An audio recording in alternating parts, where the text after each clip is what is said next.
Hi everyone, it's Peter Cigleris here. Wanted to do a little short video with as a sort of follow-up to the previous video in terms of the long note warm-up, and this one is a articulation warm-up. And you know, articulation is very important on the clarinet, as it is for all wind and brass instruments. Just 3 exercises to help kind of warm the tongue up, as it were, get the fingers kind of moving, and yeah, you know, and these things should be incorporated into your kind of daily warm-ups, really. So the first exercise is, and in fact all 3 of these exercises are sort of chromatic based, but the first one is to do with groups of 4. Now I assume that everyone knows what they're doing in terms of using their tongue and to generally articulate, but I like to kind of, I sort of switch between do and da as the kind of syllable for the tongue stroke, because I feel that creates a really light kind of tongue stroke, which is kind of what we should be aiming for, I think, generally, so that we can match other wind instruments like the flute and the oboe that can, you know, that have really good accurate light tonguing. So this first one, as I said, is a group of 4, and we start on the lowest on bottom E, and important, metronome. Okay, so I'm putting the metronome on 60.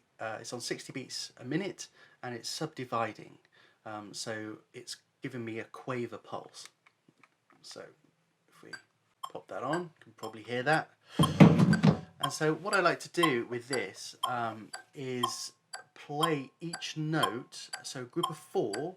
So from low E we go E, F, F sharp, G, G sharp, G, F sharp, F natural, back to E.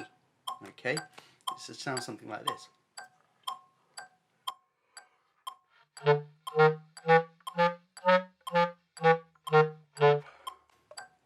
Now, that's quite slow, obviously, but it's good because it gets you thinking about the support and the use of the tongue.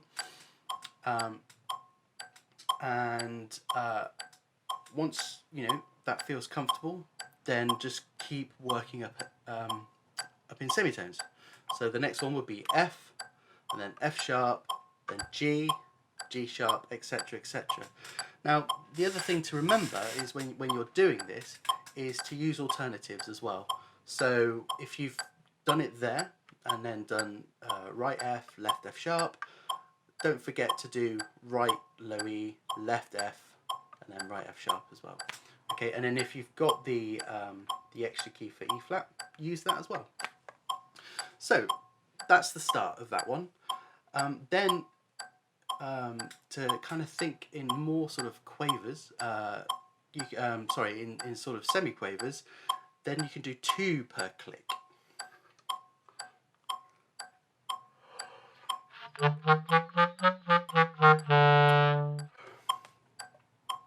Okay, and then the next bit would be to do 4 per click.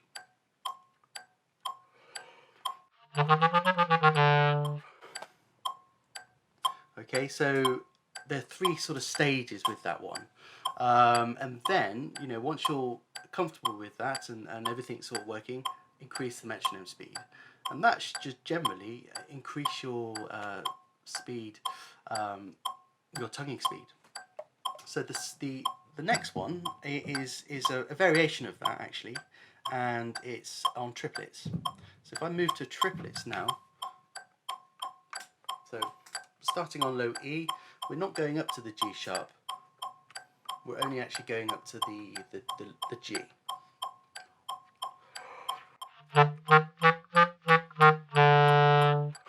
Okay, so the next part of that would be to do 2 tongue strokes per note.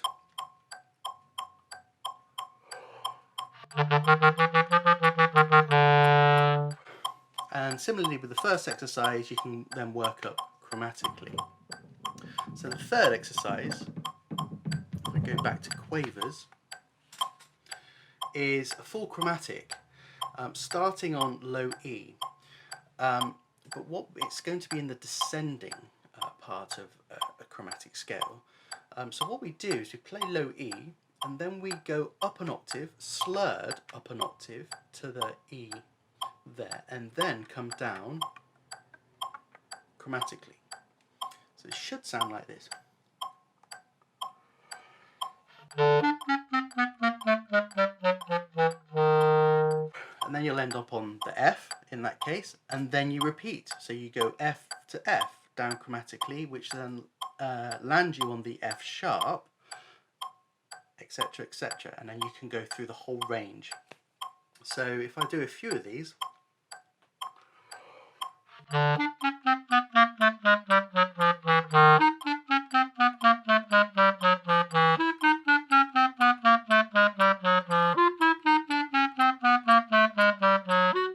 etc., etc.